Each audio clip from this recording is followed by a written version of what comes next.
How exactly is it 5-dimensional? Shut up.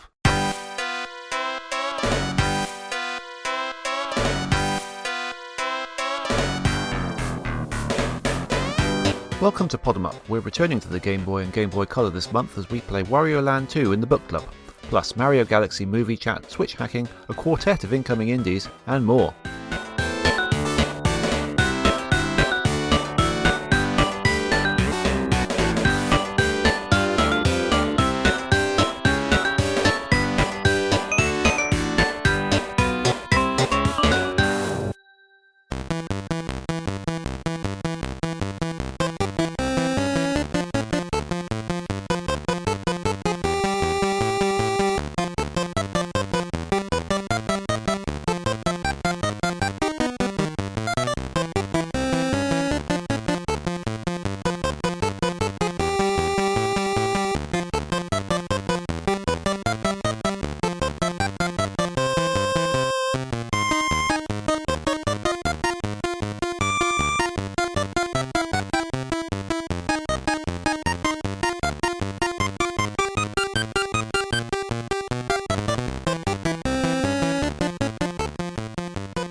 Hello, welcome to episode 77 of the Pod 'em Up podcast. My name is Ollie and I'm joined by my good friend Tibbs. Hello Tibbs.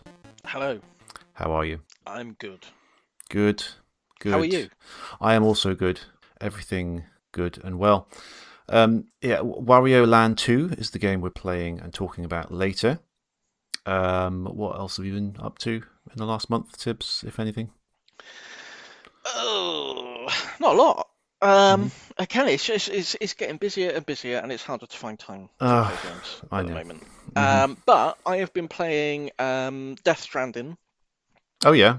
Not the new one, because the new one's come out recently, hasn't it? But I saw a lot of people playing that, and I thought, wow, I remember liking the first one for a bit, and it kind of it's one of those games where I just kind of stopped playing. I don't know why. It's not. I just kind of lost interest in it. So I thought I'd give it another go. Did you resume from where you were? No. Started fresh. Yeah, okay. Started fresh. But I've got further than where I was before. And it's holding my attention quite reasonably. It's a good game to. It's not a very action-packed game. So yeah, it's from what I understand, it's just a lot of walking across. It's a sort of. Well, it's a walking simulator in a very literal sense, really. You know, you've got to be careful not to trip over rocks. You know, is that an actual thing you got to... Yeah. Oh, right. Okay, so it's not just it's an actual thing. You press a little button and you got like this little radar type thing. It's all got like funny Hideo Kojima names for all the technology, but it's basically a radar, and it will show all the terrain around you and label it sort of yellow and red depending on how tricky and how likely you are to trip over if you walk over that bit. Okay.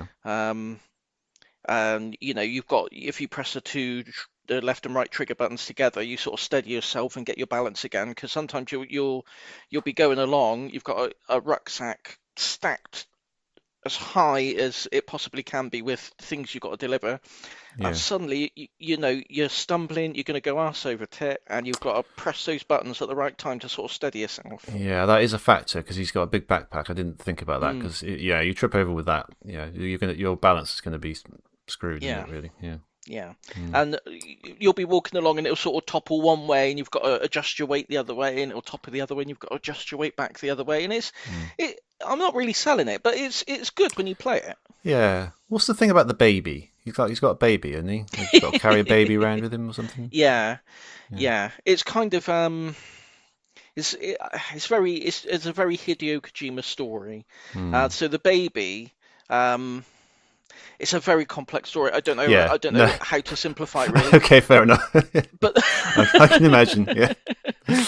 There's these interdimensional beings called BTs, or beached things, that have crossed into our dimension, and if they're made of antimatter, and if they touch a living person or a living being, it causes an antimatter explosion that wipes out everything in a huge area around it, just destroys everything. Right. The baby, no spoilers, the baby is in a way that you find out later on in the game, somehow it has a connection to the place where the beached things are coming Okay. from. Right. So it's kept in an artificial womb, which is what the little thing is that he's Yeah. carried in, and linked to a little machine, and it can detect when these things are about and sort of point you in the where because you can't see them very well. You can see like a little shimmer where they are, but you can't see them clearly. Hmm. So the baby's there to sort of give you an indication of where these creatures are, how close they are, because if they touch you, it draws you into a big battle with them, and you have to try and fight, and then, like I say, if they kill you, then boom, big Yeah. massive crater forms Yeah. in the middle of the landscape where you were. Hmm. It's a good game. It's a good game. Yeah, I Um, think I've got it on Epic Games. I got it free at some point, so yeah, I might just give it a go at some point. Yeah. it's worth a dabble. It's not a very challenging game in terms of it's not a difficult game, I'd Oh, say. that's all right. Yeah. Um, and I found, like I say, things have been quite busy, so I could just come back and Hmm. just have a little hike through the wilderness in this, and it's very atmospheric, and Yeah. it's good. I'm enjoying it so far. I'm like chapter 3 or chapter 4 into it, and I think there's like 12 chapters. Hmm. I don't know if it's going to hold my attention for the whole 12 chapters, to be honest. That's all right. I find with games, it doesn't matter if you don't get it all the way through. Sometimes just a portion of it is enough, Yeah, really, and you kind of like because unlike a sort of like a book or a movie or something, and it's all plot, isn't it? It's all plot, yeah, and if the ending is rubbish, then it kind of ruins the whole thing. I think we talked about this before. But yeah, with a game, there's so much in there other than just the plot and the characters. There's gameplay, and if you get bored of the gameplay, then you've enjoyed it to a certain point, and you put it down. That's fine. yeah. I mean, at this point, I feel like I've got my money's worth from it Yeah, anyway, exactly. Yeah.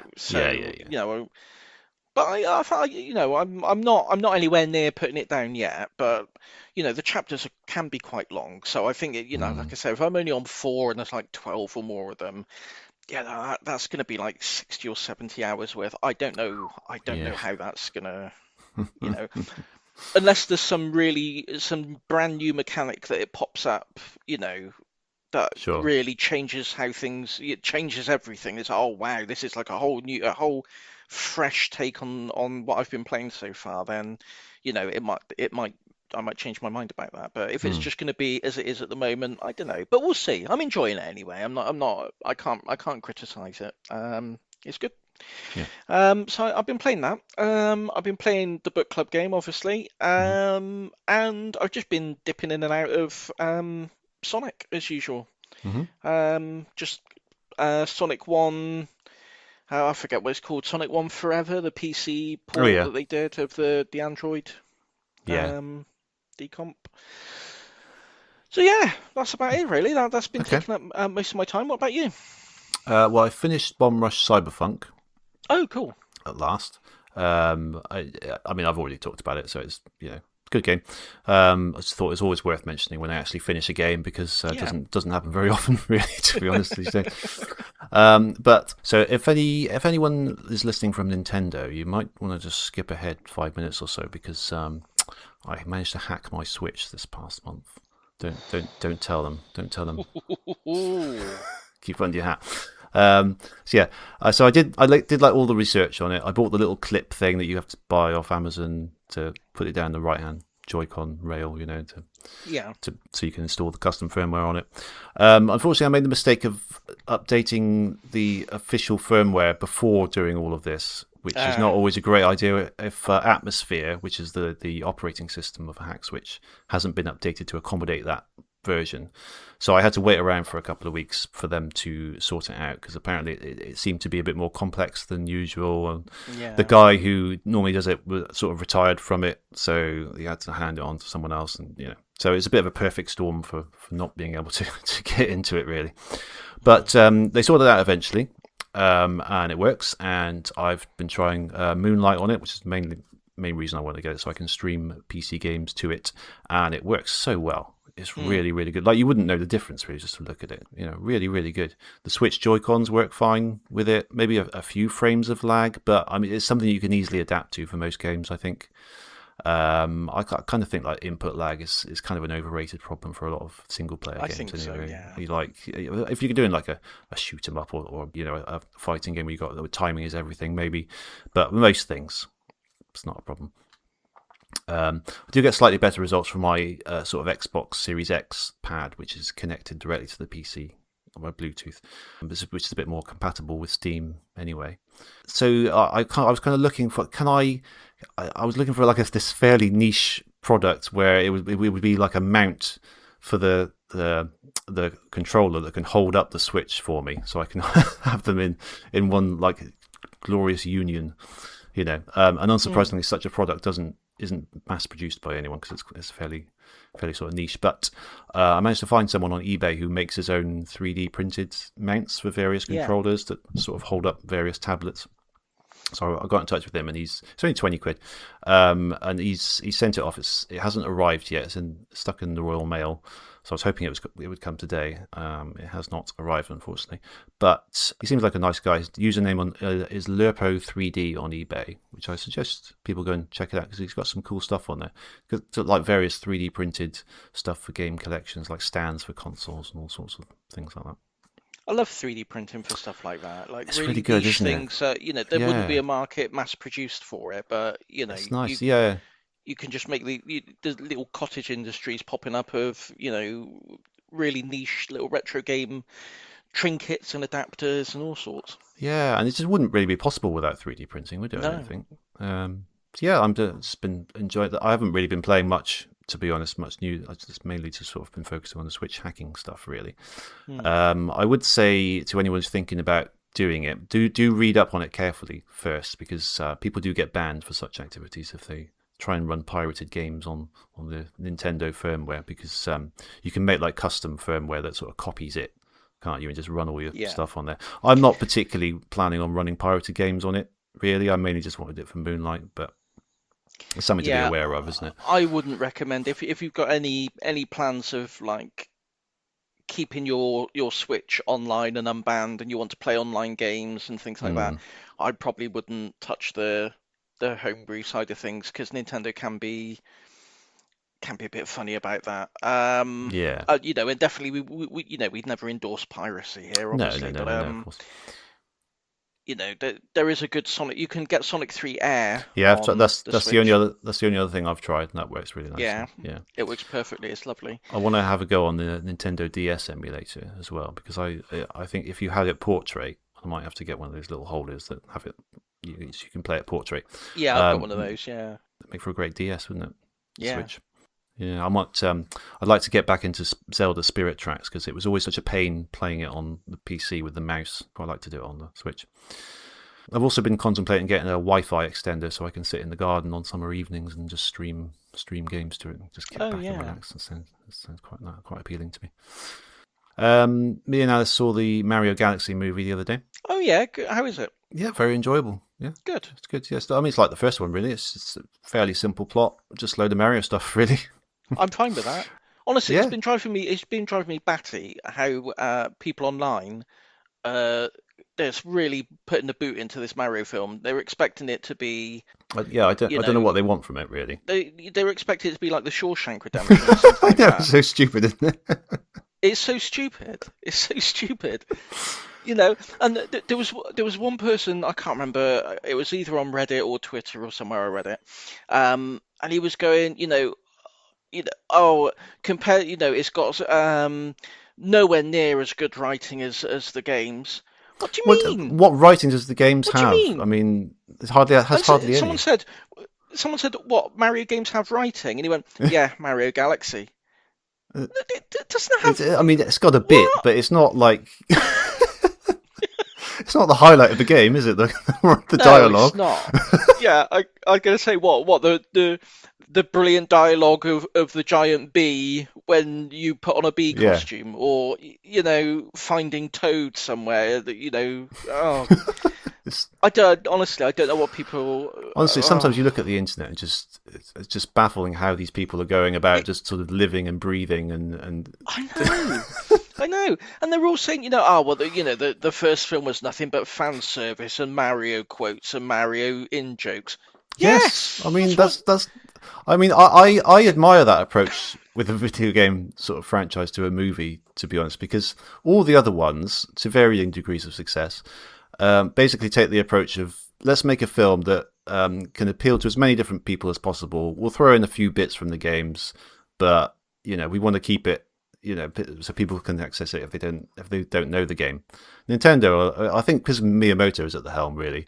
I think he's like, no, this is just Mario stuff all the way through, and if anyone else, finds some enjoyment out of that, then great. But otherwise, I don't care, and Yeah, that's I mean, that's fine. There's nothing wrong with that at all. for for years, like one of the criticisms people have levelled at video game movies in general, but a lot of it stems from the first Mario Brothers film. Yes, And everyone's like, oh, it's got nothing to do with Mario. It's this sort of dystopian sci-fi thing. It doesn't have anything to do with Mario. So they listen and go, all right, well, let's do one that's actually he looks like Mario yeah, and it's all the Mario characters and there's lots of Mario stuff in there. Oh, well, people will like that. And now everyone's moaning about that. yeah. I mean, it's the same with everything. You just can't please people, can you? Really? No, I mean, I like a moan as much as the next man, Sure, but of you course. got to be honest. You got to be serious about it. You got to have some kind of logical complaint.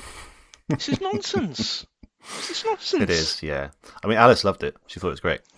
I'm looking forward to it. I'm not going to go into a cinema to watch it, but I'm looking forward to it coming to home video. Yeah, home video, Home home video, video, yeah. Show my age. VHS release. Yeah.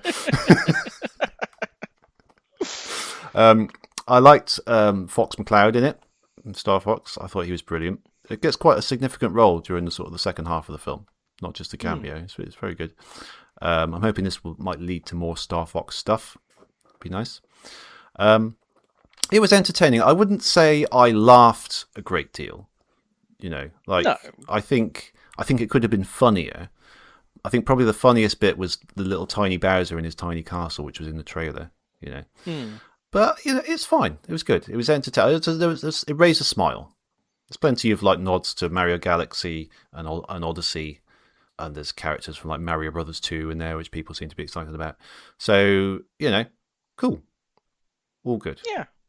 Good review. Thumbs up. News. Any news? There probably is. The only thing I saw today and yesterday was that Amazon, is it Luna or Luma, Oh yeah. streaming service is like, well, I don't think it's shutting down, but basically, I didn't really understand. I got the no. email, but I don't really I understand think you would. what it was saying. I think you have been able until June. I think you're able to purchase games on there and stream them. But after that, they're saying you can't do that anymore, and you can't stream the games that you purchased, and we're not giving a refund. So it's like Google Stadia, but they did refund, I believe, didn't they? Yeah, Stadia did. Yeah. It just seems like a really like, why would you buy a game that relies entirely on a streaming I know. thing to get it? I said this way back. I don't know if we were podcasting then, but back when OnLive was a thing, Yeah. and I got the OnLive box, and I got like one free game with it, because that was part of the, you get the box. It was one of the Eurogamer Expos. I don't know. It's not even called Eurogamer Expo No, it's now, called is it? It's called something EGX, I else. think, isn't it? EGX. Yeah, it was at one of those, and they were giving them out free at the expo, and you got the free box and a free game with it. But you looked at this on the store. The games like the game I got was Deus Ex: Human Revolution, I think, and the price of it was like 60 quid if you were to buy it. Hmm. And that was the same thing. You had no physical copy, you had no Steam key. It was only on the OnLive service, Yeah. and OnLive went tits up about a year later. So if you'd bought anything on there, that's just money down the pan. Yeah. I mean, why isn't it just a subscription? Like, pay Yeah. however much they want to charge, and then you get all these games and you can stream them, and then at least if it goes down, then you haven't wasted any money, because the money you put in you've used every month. If you know what I mean? Yeah, exactly. Yeah. So yeah, but I mean, I think it's good news for anyone who doesn't like the idea of the games industry turning into a streaming only service, which would be No. terrible, terrible thing. I think the only streaming service that does that, and I'm not even sure because I've never bothered with it, is that Antstream. Is it Antstream? Yeah, the The retro one that does all themed the one. retro games? Yeah. I mean, But I think that's stupid anyway. What a waste of resources to stream I know, like a a game Commodore that's like 64 game. 32 I know, kilobytes. that's so stupid. Isn't it? It's so stupid. Um, what's good? Well, Xbox have one, don't they? Xbox. It's not live. Yeah, It's the Xbox Xbox Ultimate Game Stream. Pass. Do they? Game I'm sure Pass they Ultimate. stream something, don't they? I don't know if you have to buy. You can buy the games through the streaming. Probably not. I don't know. No, I think if you can buy the games, but you just buy the game. You can play, but the Yeah, streaming you'll own is it on a. part of. Yeah, you own quotes. You own it Own the through an game. Xbox basically, and you Yeah, can play it locally. yeah. I don't know. It just all seems like a terrible idea to me. I'm glad it doesn't seem to be taking off in general. It No, would seem. no. The GeForce Now seems to be doing all right. That's the Nvidia one. service. But that one, even then, you have to pay to stream that. And I think that they do sell games through that service, but you can also link it to your Steam account and any compatible games you've got in Steam, Yeah. and I think some in Epic as well. You can just stream those. So yeah, stream. Stream. I don't have anything else. Do you have anything else? There must have been some. There's got to be some. Have a little look at the news. I don't know. Gaming news. Let me just type in gaming news and see if there's something that's happened recently. Els the Witch talks hosting the BAFTAs, gaming memories and women in the industry. What's this? Quote, we're here to stay. Quote. Okay. Yeah. Okay. That's fine. Good for you. No problem. Yeah. Oh yeah, there was that thing about PlayStation 6 apparently going to cost $1,000. Sign me up. Good lord. So, right, okay. So that's. I mean, you just get a PC at that point. Surely, just get a PC. Honestly. Yeah. No, I think. The thing is, again, I'm going to sound all crotchety. Most gaming news isn't something that really interests me. No, it's not. It's not us. I mean, it's kind of ironic that we have a gaming news section in any way, really. But sometimes there's things that we have an opinion on. Yeah. Okay. I do have an incoming indie. Yeah, let's hear it. Incoming indie. It's a game called Pizzapocalypse 2. Oh. This is a 3D platformer where you play as a little pizza chef and you're fighting against a rival company that's threatening your business because they want to release pizza in a can. Looks very, very slick. Great animation.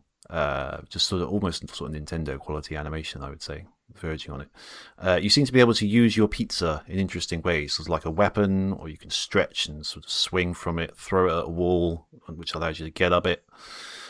Stuff like that. Looks really cool.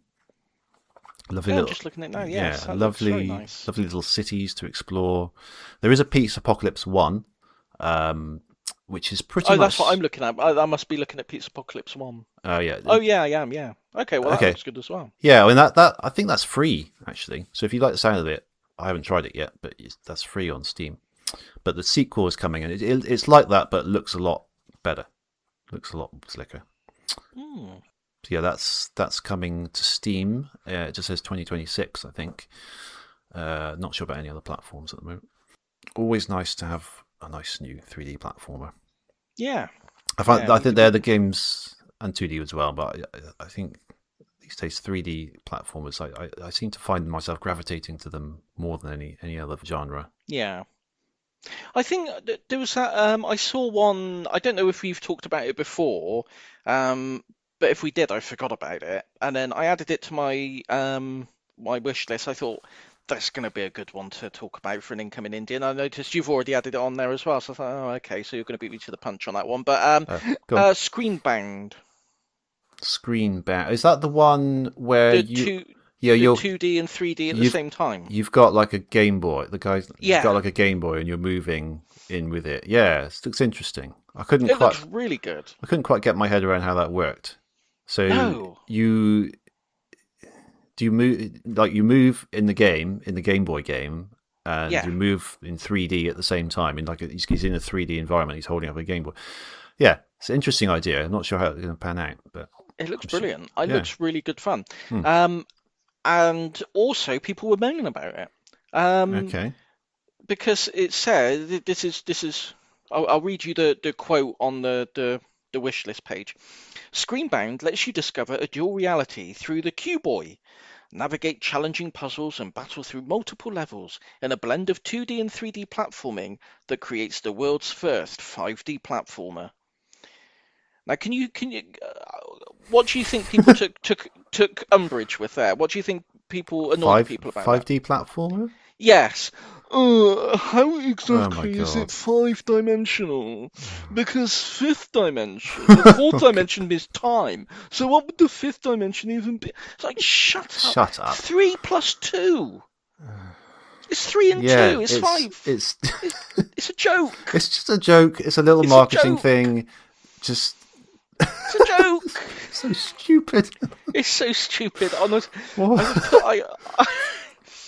I just sit here with my head in my hands sometimes. It's people sitting there wanting a scientific explanation as to how the game is 5D. Just get over yourselves. What is Honestly. going on? And it's such a unique, interesting game. It's a lovely art style. It's a unique idea. It's got a big ugly spider in it. You know what? What's not to like? So yeah, Is that out yet or not? No. Release date to be announced. But Okay. Looking at the screenshots and the video and stuff, it's pretty far along development. So I shouldn't imagine it'd be too long. I think it's been hanging around for a while. I'm pretty sure I added that to my wish list quite a while ago. Yeah, I don't think we ever have talked about it before. Though. It's a good one. I'm gonna review it now. I'm gonna say that's brilliant, and you should buy it. Yeah, what was it called again? I've forgotten. It's called ScreenBound. ScreenBound. Okay. And the other one that I added recently. Oh yeah, go on. And I thought, oh, that looks good. And then again, Ollie's added this to his wish list. Oh, I'm across all these things. Don't worry about it. you are, aren't you? They just sort of pop up on Twitter. I'm following quite a few just indie developers on the games that I'm interested in, and they just tend to retweet other games that I would also be interested in. So as soon as I see one, I add it to my wish list so I don't forget about it. Yeah. So they just pop up for me, really. It makes it hard. It makes it hard to because usually you're carrying the weight with the incoming indies. So I thought, right, here I go. I'm gonna put the hours in this time. Every single one. Ollie's already added it. I've already added it, but I haven't talked about it. So Oh, that's carry true. on. That's true. Drakamar. Oh yeah, I did see this. Yes, and a beautiful 3D action adventure platforming. Yeah, there's a game demo featuring a fearless group of friends on an epic adventure to save the world. There's a demo out. I haven't played it yet. I mean, keep meaning to. But yeah, that looks good as well.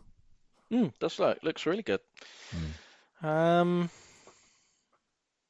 think that's all. I was going to say, just go through the list and get them in before I do.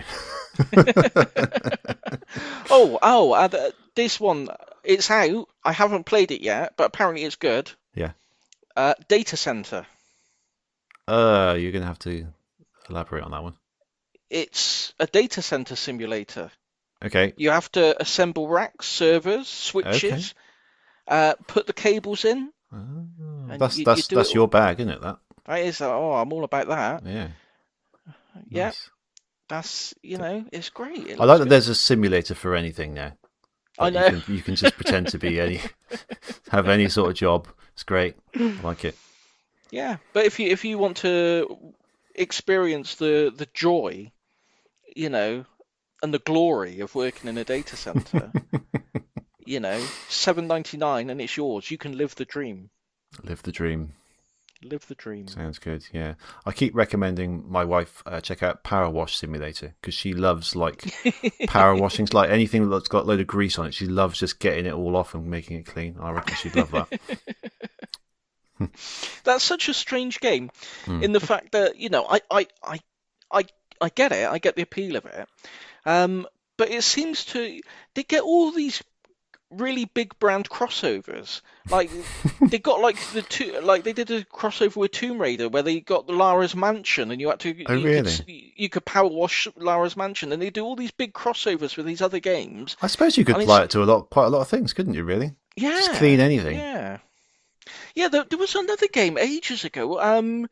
Viscera cleanup detail, where you had to clean up like an arena after a Quake arena or something like that after a first person battle where blood and guts everywhere, and you Yeah. just the game was you had to go in afterwards and clean up all the gore.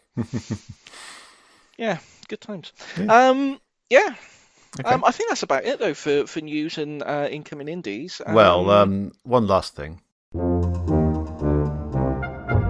How's the spider plants doing? We've managed. Someone in my partner's work was saying that they wanted some plants. So my partner said, "Oh, We've got just the ones for you.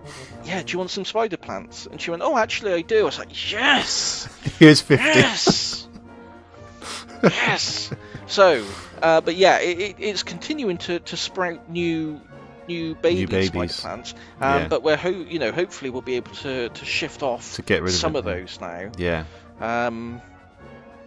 Cool. But apparently, I was reading about it because it could be sprouting so many because it needs to be repotted. It wants to be in a bigger pot now. I mean, it's already in a big pot. Right. What's it? So it's going to stop making babies when it's in a bigger pot? That almost doesn't make sense to me. That seems like apparently counterintuitive. Apparently, yeah. Apparently, when you repot it, it can be, it will sort of quiet down for a bit. But Okay. the problem is, they don't like to be repotted. I was reading. You've got to take the plant out, and it's got like, I don't really like roots. Do you know what I mean? Yeah. There's just something about roots. It's a bit weird, aren't they? Yeah. Yeah, I mean, my girlfriend really, really doesn't like. She's really squeamish about like, oh no, well, no, I'm not quite like that, but Really? I don't like them. Yeah. Okay. But apparently these spider plants have long finger-like roots, Oh. and that makes me a bit squeamish. I don't like yeah. that. I don't know if I like that either. Yeah. No. So you apparently you've got to lift it up. You've got to like wash all the soil off, all the thing, expose all the roots, and then pop it in some fresh soil in a bigger pot. Yeah. But they don't like it, and apparently they can go into a plant version of shock and then die. Right. And I don't want I don't want a million baby spider plants all over the place, but I don't want it to die either. So we're gonna have to. Well, you've established quite a relationship with this thing now, haven't you? Really? Yeah. We had to do that when we moved house. We had an apple tree that we planted, and we wanted to take it with us, and we had to sort of very carefully sort of get rid of some of its roots and its branches and put it in a new pot. And it lost all its leaves through the shock, I think. And I was looking at it as we were unpacking the stuff, and there was like water all in its pot, and I thought, did one of the removal men water it? But no, it just came from it, I think. And then we put it in there, and it didn't look too good for a while, but it's alive and well now. It's flourishing. It's got some nice blossom on it, which is hopefully going to lead to some nice apples this year. It varies from year to year. Sometimes it doesn't do. It just does like 3 apples, and other times it gives you like 50. So hopefully we'll have a heavy apple year this year. A good harvest. A good harvest, indeed. Yeah. Yeah. There's a place I don't live. I live right on the sort of outskirts of the city, so it's not it's nowhere near rural, but it's not like not right in the in the hustle and bustle. And there's a little. It used to be a country, almost like a country lane that went up the ways, fields either side. They've all started building on it now. There's all houses going up all over it. Yeah. But at the end of there's like a really nice like big posh house where someone lives, and they've got all chickens and horses and stuff. They've put out an old sort of IKEA shelf in the front on the street on this little path.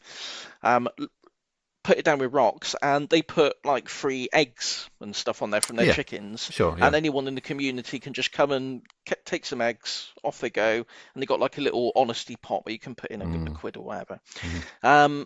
but it's got a little sign on there saying help yourself to any of the plants and herbs that they've got there. They've got all these little plants and herbs, That's and nice. drop some off if you've got any spare. So They don't know what they're in for.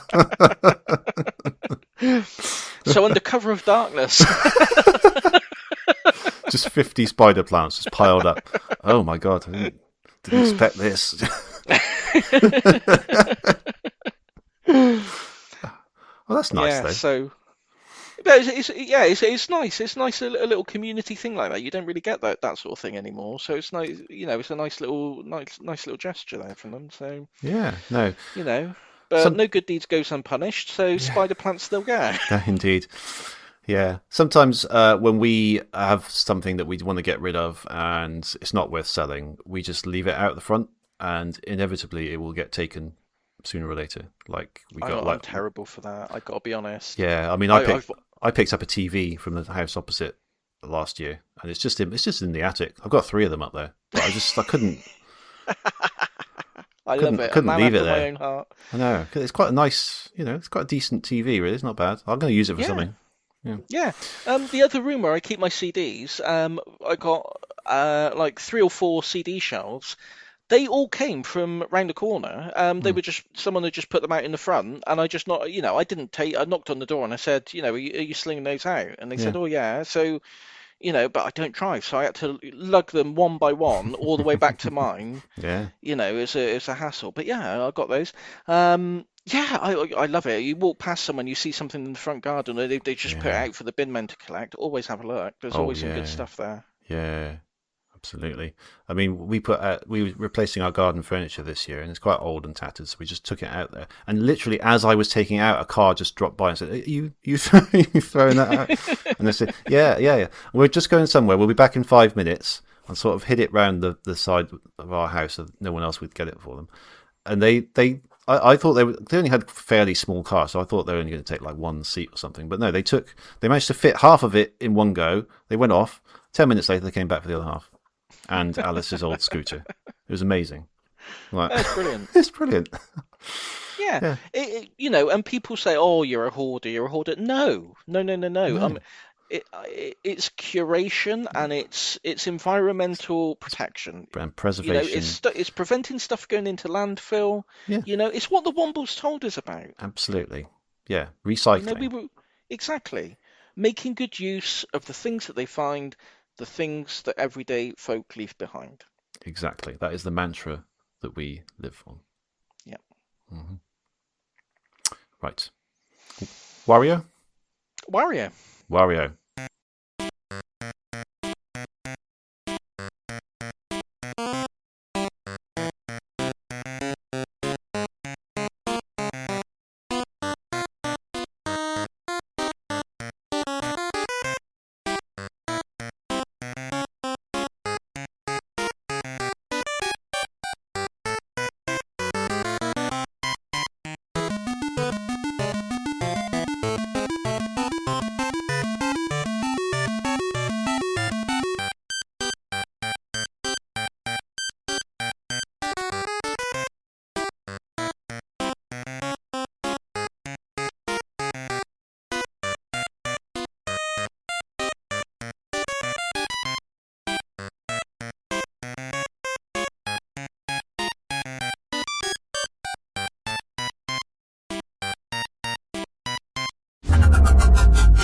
The Video Game Book Club. Hello, welcome back. This month we're talking about Wario Land II. It was developed by Nintendo R&D 1, published by Nintendo. This was originally released on the Nintendo Game Boy in March 1998. Japan missed out on this release, but they were the first to get the special colour version for the Game Boy Color when it released as a launch title in October 98. The rest of the world also had it in colour by February 1999. There are no other differences between the two versions. Although the Game Boy Color one is compatible with the original Game Boy, apparently you cannot use the same save file on both systems. You can pick up a loose cartridge of either version for about £15 to £20, but obviously if you want the full cardboard boxed experience, expect to pay a lot more. Such a shame that Nintendo decided to put their games in cardboard boxes for such a long time, isn't it? It's so stupid. I still have most of my like Game Boy and GBA and N64 boxes for my games. I think by the time I started collecting Nintendo games, I was kind of aware that these were things that should be kept. Yeah. I think if I started with Nintendo, I probably would have just thrown them out. But by then, I'd had proper Sega plastic boxes, so it seemed right for them to have their boxes as well.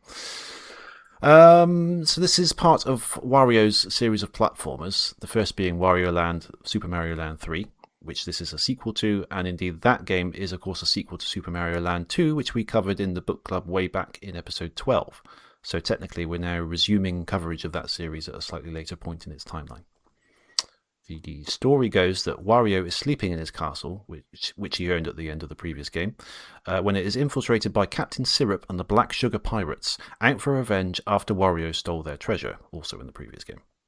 Not only do they steal it back, but they also set off his alarm clock and leave his giant tap running, flooding the whole building. This encourages Wario to go on a platforming adventure to recover his stolen goods and defeat the pirates once and for all. So, a few interesting gimmicks in this one, I thought. So Wario cannot die, and there is no health system. So it's just kind of a matter of persevering through the levels. Instead, there's a lot more of an emphasis on coin collecting and exploring them, and just hunting out as many coins as you can find. What did you think? I enjoyed it. I didn't love it. I got to say, I didn't love it. Yeah, I mean, I didn't love it. It's quite a well-regarded game, and the series is quite well-regarded. I think I wanted them to do a bit more with the gimmicks. Yes, I agree.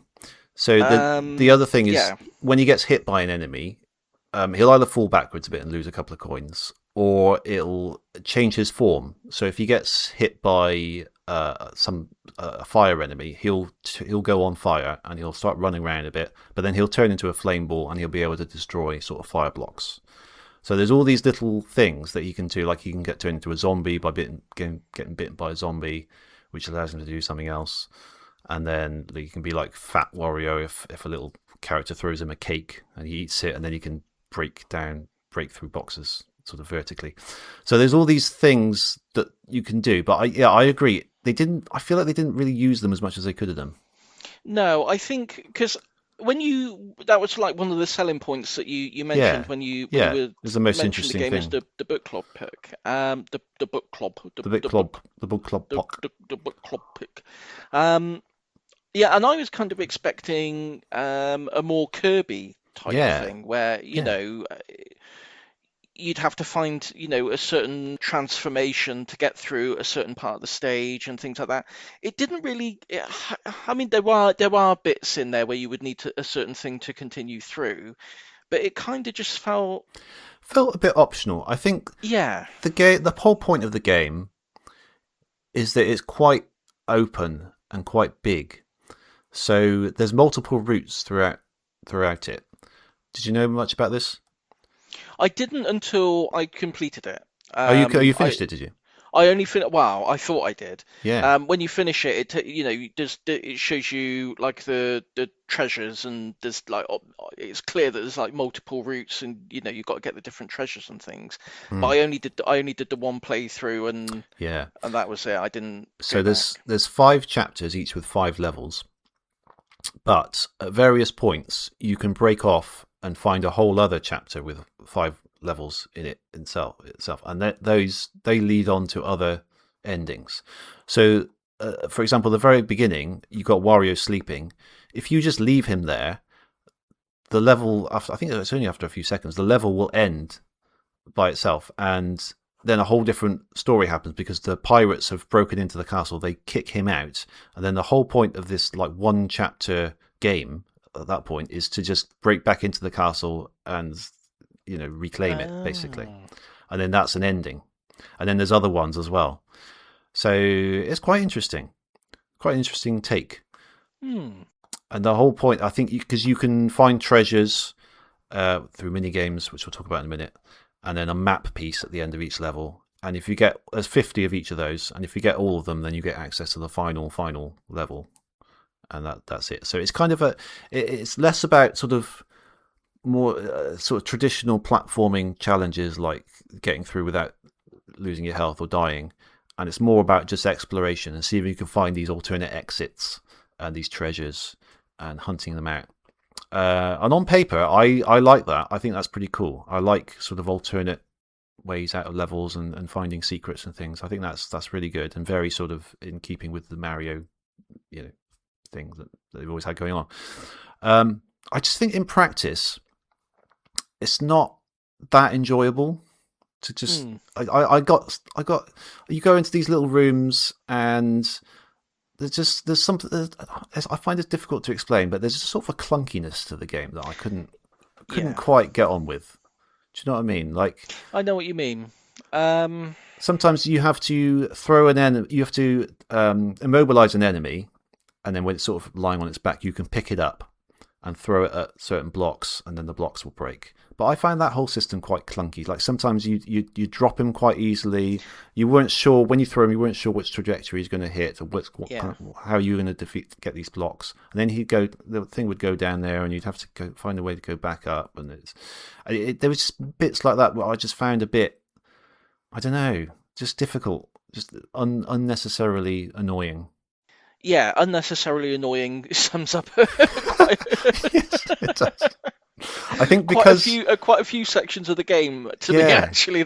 It's because they don't have the health and the death system. I feel like if you had like a more traditional thing, you slip off platform and you die. Okay, that's your fault. It's annoying in its own way. It can be, but it's more something that you understand. Whereas this whole different approach is like it makes annoying level design instead of that. Do you know what I mean? Like, there's bits like there's a running stream, and if you fall in the stream, you go all the way back to the beginning. That's exactly what I was about to say. Yeah, that's exactly and more than once that happens as well. Yes, and the fact that like you say, because he's invulnerable, you can't really die in the game, but the bosses are essentially one-hit kills, because if they hit you, you're basically chucked out of the boss room and you have to go back in again and start from scratch. That's right. Yeah, I did. Yeah, that's annoying. That's really annoying. It was really annoying.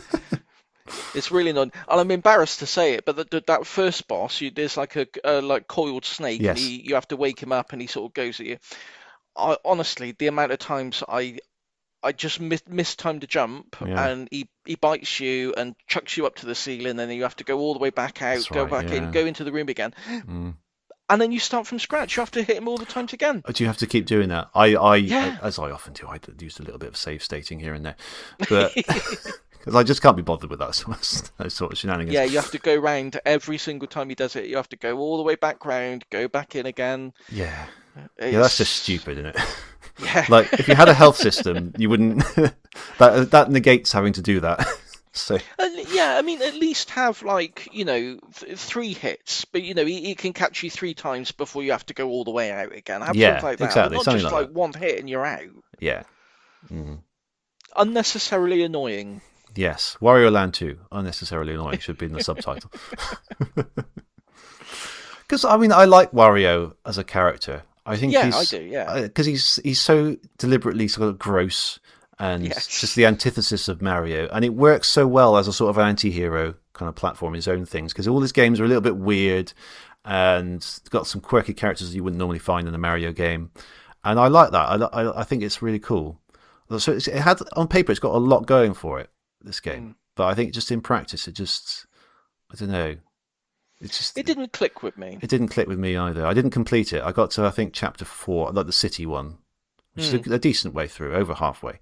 Oh, but yeah. I just got stuck in a room. And I'm like, where do I go? What do I do? You go in a room and it's kind of a dead end, and you go back out and you go back to where you were, and there's a dead end there, and I just got, oh, well, can I just have a linear level, please? You know what I mean? Like, you never really know where you're going or what the point is. No, I saw the credits, and then like I say, it shows you this screen that makes it clear that there's branching levels and there's all these other levels and treasures that you haven't seen yet. Yeah. And I just thought, nah. Nah, yeah. I think that's really cool. I think as an idea, I think it's great. I like Yeah. sort of branching stuff like that, branching routes, alternate exits to levels. Brilliant, love it. But it just the levels themselves weren't that fun. So That's the that's thing. where it That's that's the where it thing. falls down. If it, we always tend to use Sonic as a comparison, just because it's a game that I think Sonic 1, 2, and 3 are as close to perfect video games Yeah. as you're going to find. Agreed. So I always use them as kind of the benchmark. If I got to the end of Sonic 2 and it showed a screen and it's like, there's 2 whole zones here that you've missed, that I would love that. I would be straight back. Absolutely. More of the same, you know, please. Yeah. Yeah, because the gameplay's there and the level design's there and everything. It makes you want to. That's a great surprise. I can't wait to get stuck in there. How great would a Sonic game be if it did that? I mean, Amazing. when they added Hidden Palace in, that was kind of the Exactly. closest they got to it, really. But Yeah, like lots of more of a branching route map where different exits in the levels, and then you go to different places. Oh, it'd be brilliant. that'll be so good. Yeah. But with this, I think the gameplay it just wasn't there. I just wasn't that interested in going back and I'd had my fill. And It's a shame because I was looking forward to playing it because people talk really highly of this series. Like I was looking at a couple of YouTube videos, and it's really well regarded. And I think it's a good fit for the Game Boy. I think because you can just sort of chip away at it and you just uncover all these treasures at your own pace. But one thing that didn't help is the music. I thought the music was terrible. Yes. It's so like basic. I mean, the Game Boy is not exactly, I was going to say the Game Boy's quite limited in terms of the sound it can do. But it can do some bangers when it wants to. Tetris, Mario Land, Pokemon, filled with great music, great tunes. There's no reason why this couldn't have some better tunes. It's basically like literally like that. There's like maybe another instrument playing in the background, but that is it, over and over again. It's put me off, honestly. If it had better music, I'd be much more into it. I think music is important. It really is. It really is. Yeah. It can lift a game a whole other level. It really can. Good music. But this was some of the worst music we've ever heard on the book club. I think, honestly, I do. I really hated it. I hated it so much. Yeah, I mean, I've got a section here called criticisms. I think we've covered most of it. But I don't want to be too harsh because it's a good concept. It's really, really good. There's some great stuff in it, and I liked some of the different states you can turn into. Like if you get stung by a bee, his whole head swells up, and you start floating upwards. I thought that's a great idea. Yeah. And like the cake thing, where like a little enemy throws you a cake and you just immediately become fat. It's great. It's loads of personality in the game. It's not lacking. Yeah. Yeah, and the graphics and the sprites and everything. Yeah, they're not bad. They're fine. It's really, really cool for the Game Boy. Yeah, I don't want to give the impression that it's a bad game. It's not a bad game. No, I liked it, but like you say, I didn't love it. It's not. Yeah, it's not really a bad game. It's just missing something to make it into a particularly good game.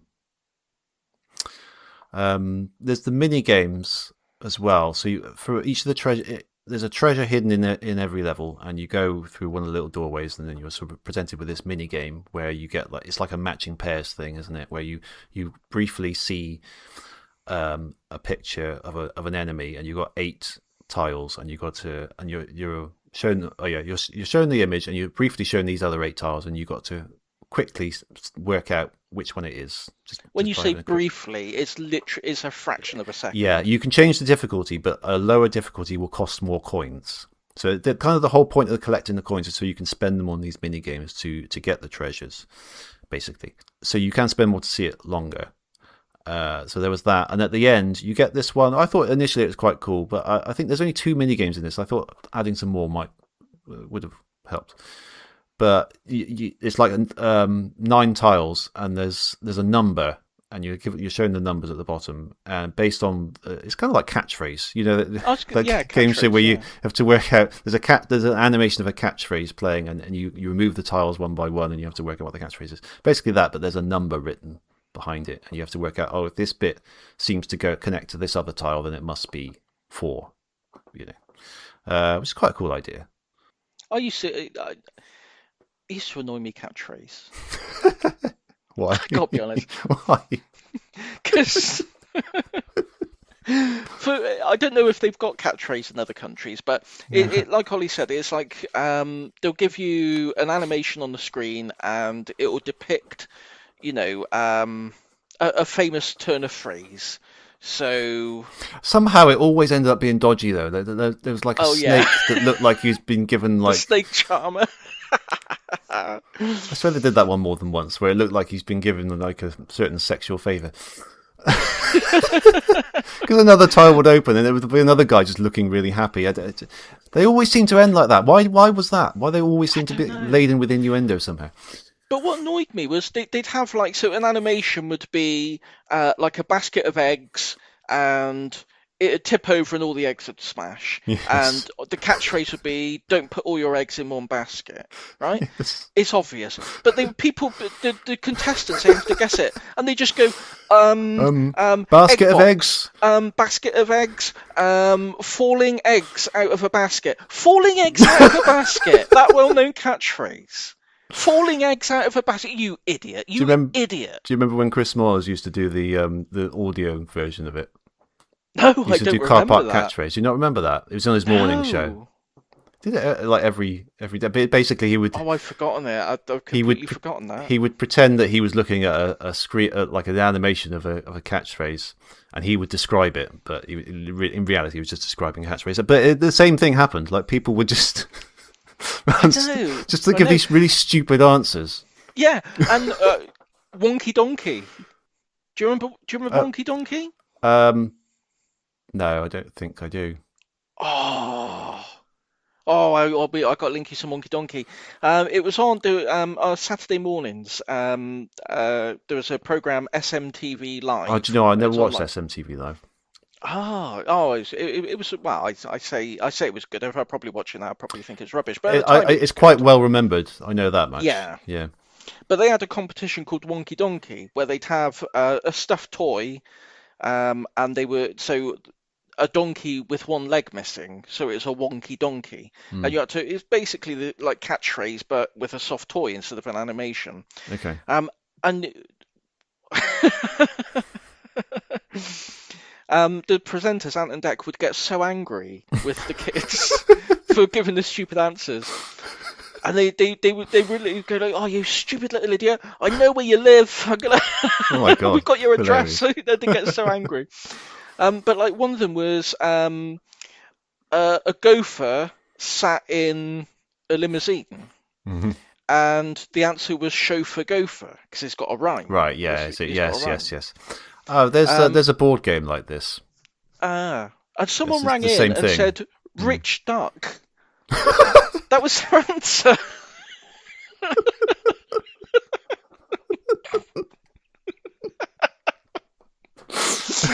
I just don't know. I don't understand. I don't get it. But yeah. Right. Wario.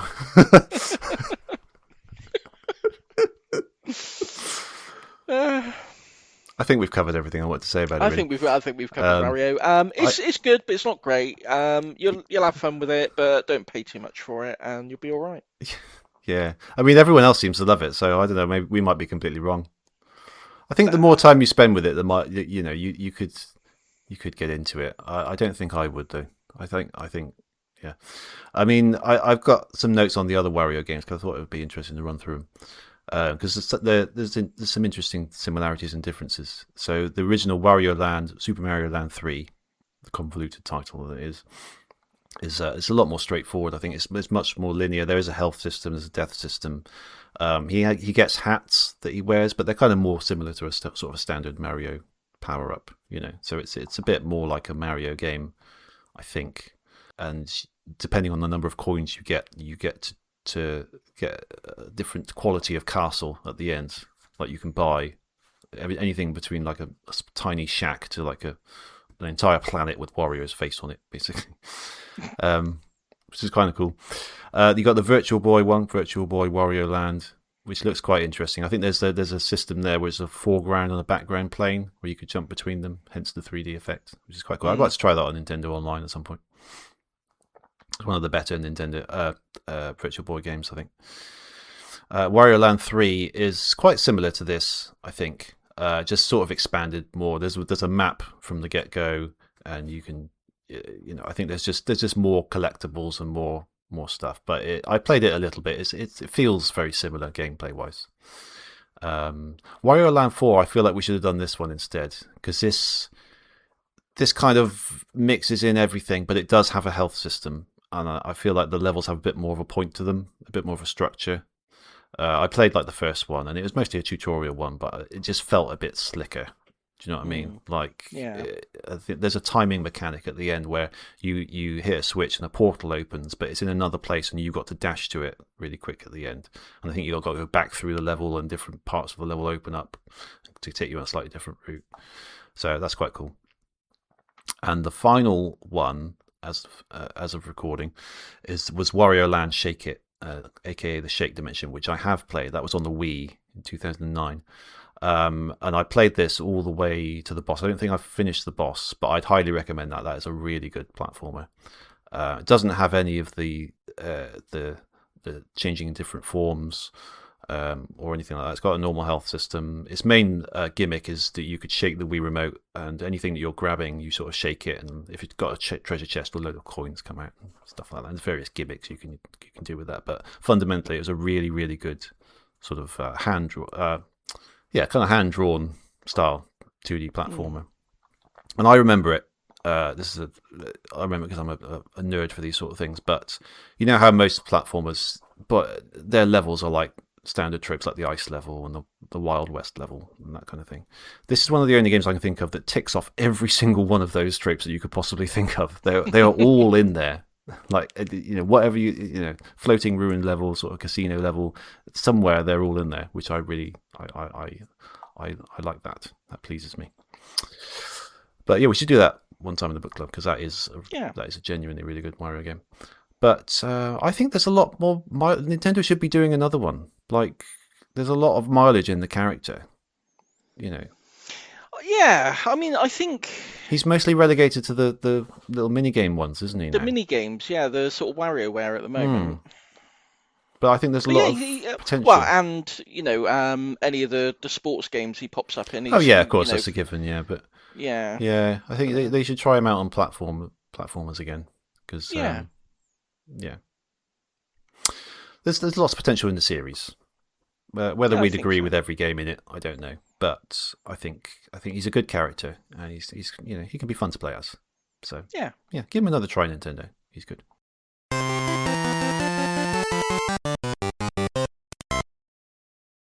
So your pick next.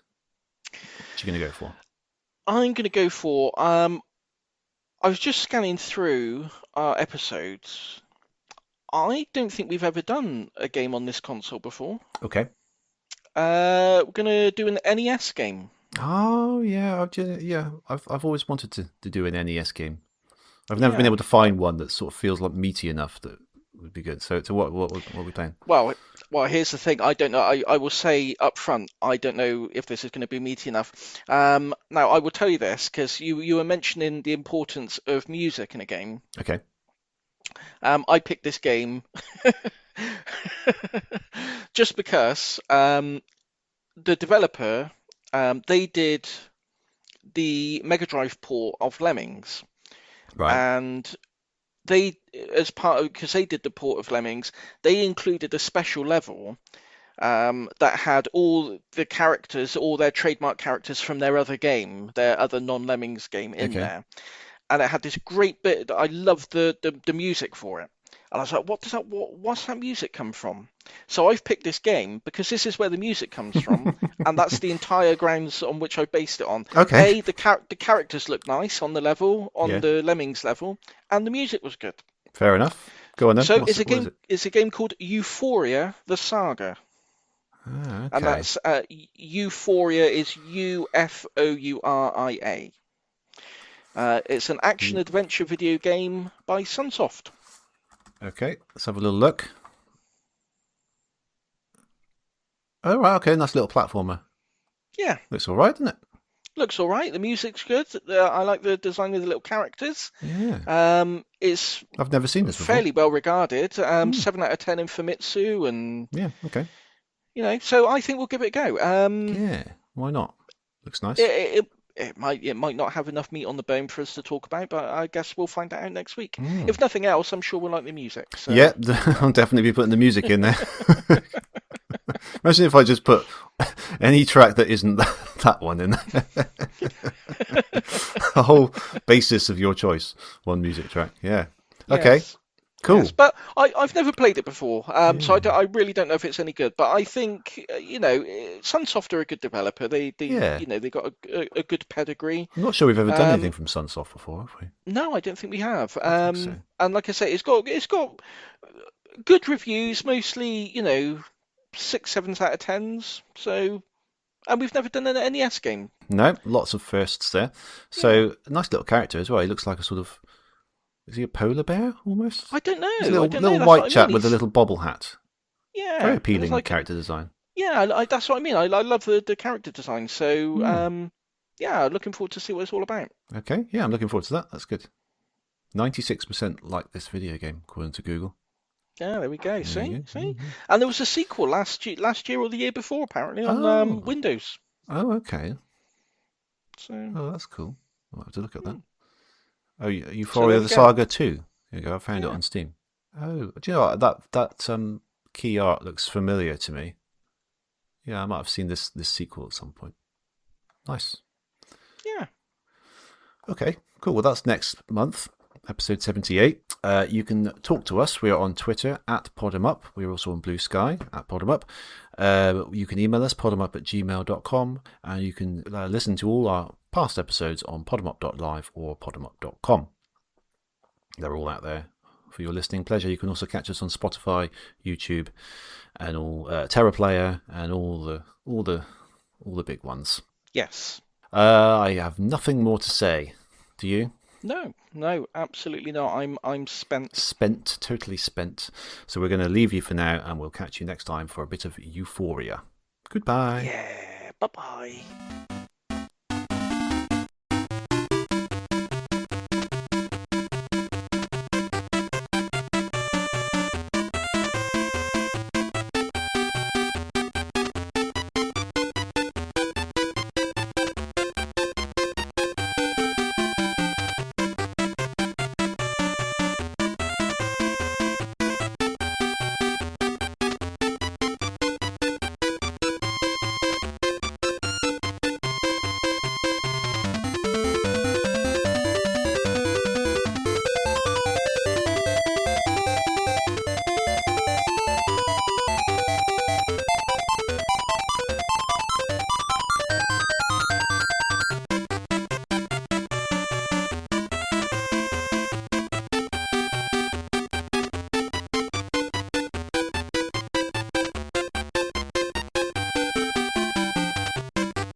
Yes, that's a greenhorn.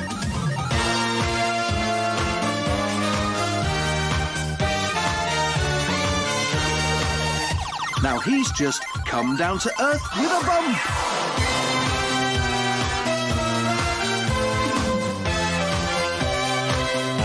Just say what you see. You're right, there's skeletons in the cupboard.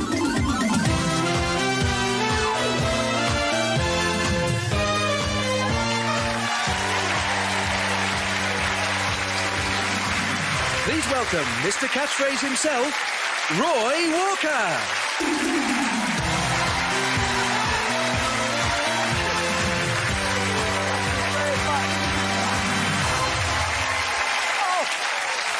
What a welcome. Good evening, ladies and gentlemen, and welcome to Catchphrase. Catch the money, catch the prizes, catch the holidays. It's time for Wonky Donkey. Wonky Donkey, Wonky Donkey, Wonky Donkey. We've got 5 callers on the line. How do they play? I've got a donkey here, look, he's gone all wonky, he's got a leg missing, he's got a wonky donkey. He's a donkey that's gone all wonky. You have to tell us the animal and what's up with the animal, what condition it's in. But remember, ladies and gentlemen, please remember, it does have to rhyme. It's got to rhyme. Each caller will have 10 seconds. After 10 seconds, if they get it wrong, we move on. If they get it right, they win the prize. Nobody gets the prize right, move on till next week. OK. Right, there you are. You've seen it there. Let's go for the line 1. Emma Sands from Cumbria. Good morning, Emma. Morning. Morning. You've got 10 seconds. What's this? Which wonky donkey? Snake. Snake. Yes? What kind? What kind? Snake. What kind? What kind? Of snake? Yes. Oh! Sorry, I don't know if I told you the rules. just you can't just come on here and go, snake. Doesn't work like that. Line 2, we've got Alex Richards from London. Good morning, Alex. Good morning. All right, mate, you've got 10 seconds. What we got here? Snake. What type of snake? You can't sit still. Viper. Yes. Yes. Viper. Sniper. You can't sit still. Bouncing Viper. Viper. Lightning Viper. Oh, Viper. What was that in the middle? Yeah. Viper. Oh, Viper. Oh, Viper. He's a Viper All that right. can't sit still. Line 3, Peter Sugden from Dunchurch. Peter, you've got 10 seconds. What we got here? A Viper Sniper. No, No. nearly. A Something Viper. Shaking snake. Can't sit still. It's all over the place. Ah, look at it. It's dancing like crazy. Right, on line 4, we've got Carmel O'Neill from Chorley. Good morning, Carmel. Hiya. Hiya. All right, you've got 10 seconds. What's this? Slippery snake, slimy snake. What's that? The snake again. It's a Viper, for goodness sake. Python snake, I don't know. Get out! Leave it. We've had a good wonky donkey. Let's not spoil it. And last caller, let's hope they get it. Lucy Davis, one Worcester. Lucy, good morning. Hello. 10 seconds. What's this? Shaky snake. It's a Viper, man! A Viper!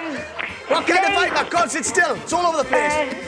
Slimy snake. It's very energetic viper. Shaky snake. It's not it's a viper! For goodness sake, listen to us, man! We said viper! Introduce a video or something, will you? I'm too angry to speak. That's a